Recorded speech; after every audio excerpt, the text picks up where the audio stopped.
साहब, अगर ये धमकी गैर मुस्लिम कोई दे दे तो उस पर कार्रवाई हो जाए, वीएचपी पर बैन लग जाए, बजरंग दल पर बैन लग जाए, लेकिन जो मौलाना सीधे तौर पर अंजाम भुगतने की धमकी मंच से दे देते उन पर बैन नहीं लगना चाहिए। उन मौलानाओं का समर्थन करेंगे हमारे साथ बैठे बुद्धिजीवी लोग, ऐसा है क्या? दीपा शर्मा जी, जिस तरह से अभी आपने बताया, बहुत सारे मुस्लिम लोग जो थे वो अयोध्या में जो बन रहे मंदिर का समर्थन कर रहे थे, वो मुसलमानों को नसीहतें कर रहे थे। इसी तरह से जब मस्जिद टूटी थी और जब फैसला आया था, जब मंदिर बनने के लिए जा रहा था, बहुत सारे हिंदू मंदिर बनने का भी कर रहे थे विरोध और मस्जिद टूटने का भी किया था विरोध। उन हिंदू भाइयों को भी कभी चैनलों पर लेकर के आई है सुनवाइयों ने। दूसरी बात, मौलाना ने जो कहा है, मैंने मौलाना की बात का समर्थन नहीं किया। यही कहा कि मौलाना ने जिसके लिए बोला हो, इस तरह के अल्फाज इस्तेमाल नहीं करना चाहिए। मैं कम से कम सपोर्ट करता हूं कि आप अगर कंडेम कर रहे हैं तो ये सबसे अच्छी चीज है। इस तरह की बात नहीं करना चाहिए। लेकिन भाई अनुराग भाई, सुन तो नहीं, मेरा जो दर्द है उसे आप सुन लें। मेरा कहने का मतलब यह है कि जिस तरह से मौलाना पर कार्रवाई हुई, मौलाना को उठाया गया, ऐसे ही जो लोग रात और दिन इस्लाम और मुसलमानों पर बोलते हैं, जहर उगलते हैं, त्रिपुरा में रैलियां निकालकर हमारे नबी को गाली दी गई और मस्जिदों में आग लगा दी गई, किसी पर साहब कोई कार्रवाई नहीं हुई। मेरी शिकायत ये है आपसे बार बार, बताइए इस पर कोई बात करना नहीं चाहते। यति सदन में बोल रहा है, तुम दमो करो ना करो भाई, यहूदी सदन में बोल रहा है। शिवराज जी कुछ कह रहे हैं के बारे में। श्रीराज जी, आपके देवी देवताओं के बारे में किसी मुसलमान ने कुछ ना कहा है ना कोई कहे, क्योंकि हम किसी मजहब पर उंगली नहीं उठाते। ये काम आपका है, ये आग लगाने का काम आपका है, हिंदू परिषद का है, आप जैसे लोगों का है।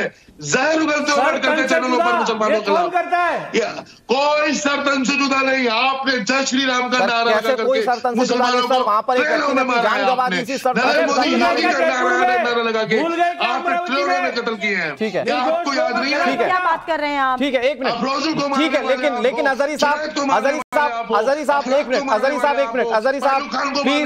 प्लीज ओके, आप साथी प्रज्ञा जी, लेकिन अगर अजहरी साहब, चूंकि हमारे देश के नागरिक हैं, वो हमारे भाई बंधु हैं वो, और अगर उनकी ये शिकायत है कि भैया हमारे देवी देवताओं पर कटाक्ष टिप्पणी क्यों, तो शायद इन शिकायतों पर भी बात होनी चाहिए।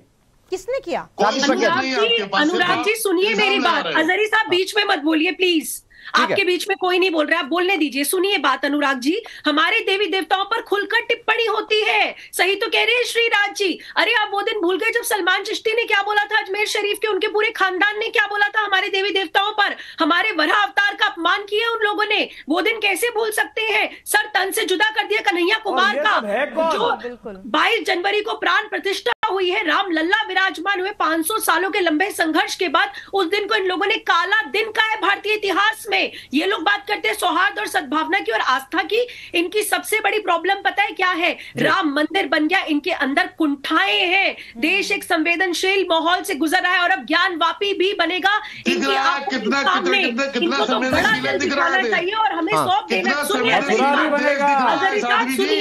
काशी भी लेंगे और मथुरा भी लेंगे, ये हमारी भूमि है, ये हिंदू भूमि है। अगर इस तरीके के बयान बोलना बंद नहीं करेंगे तो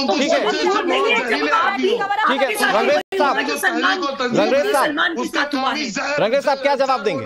वो कह रहे हैं कि हिंदू देवी देवताओं को या हिंदू धर्म को तो टारगेट बहुत पहले से किया जाता रहा है, किसी ने नहीं किया। देखिए, मैं एक बात कहना चाहूंगा अनुराग भाई, कि मुसलमान कभी भी देवी देवताओं के बारे में बुरा नहीं कहते, क्योंकि हमारे पैगंबर साहब ने भी कहा था कि किसी के भगवान के बारे में गलत शब्द नहीं कहने चाहिए, और हम नहीं कहते। अगर कोई इस तरीके की कोई बात करता है, अच्छा मुझे एक बात बताइए रंगरेज भाई, नहीं करनी चाहिए। रंगरेज भाई, मगर जब हमारे आपसे पूछता हूं, ये कोई ताकत है क्या जानबूझकर जो देश में सौहार्द बिगाड़ने की कोशिश करी? कोई ताकत है क्या? कड़ी निंदा करते हैं। देखिए, ये सारी ताकतें आज हिंदुत्व की जो राजनीति हो रही है देश में, वो पूरे देश का माहौल खराब करना चाहते हैं, देश का ताना बाना खत्म कर देना चाहते हैं, आपस में जो है भाईचारा खत्म कर देना चाहते हैं, वो बातें इस तरीके से पोलराइज हो जाए और लोग बढ़ जाए, हिंदू में मिल जो जाए। एम फैक्टर को लेकर जो सियासत होती है और एक पर्टिकुलर वोट बैंक को जो साधने की कोशिश होती है वो देश में छिपाने की, तो सियासत कौन किस दर पर कैसे कर रहा है ये मत बताइए। यहाँ पर मुस्लिमों के नाम पर AIMIM पूरी पार्टी बनी हुई है और जो चल रही है, मुस्लिम लीग पूरी पार्टी बनी हुई है, चल रही है, तो मुस्लिमों के नाम पर सियासत कौन कर रहा है? शिवराज जी बहुत माफी के साथ आपको रोक रहा हूं, इतनी ही इजाजत देता है वक्त। बहुत शुक्रिया आप